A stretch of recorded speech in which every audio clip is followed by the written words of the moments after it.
Check out this 2017 GMC Yukon XL Denali 4-wheel drive. This thing is finished in Iridium metallic, which is a charcoal gray, and the interior on this thing is really stunning. It's called Cocoa and Dark Atmosphere. It's so cool.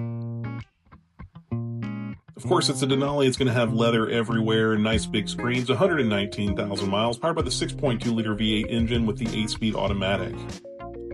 You see there's the touchscreen. It's got automatic climate control, heated and cooled seats. It's got factory navigation, and of course, a backup camera. Up top, there's even a sunroof.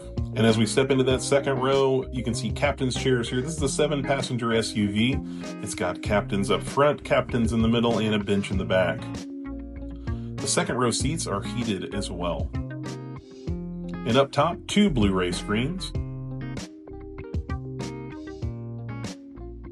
And a huge amount of cargo space. This is on the same chassis as a Suburban, so it is massive. Fold down the seats and you can fit a 4x8 sheet of plywood in there. Power folding door. Come check this thing out. Next Level in Hillsboro.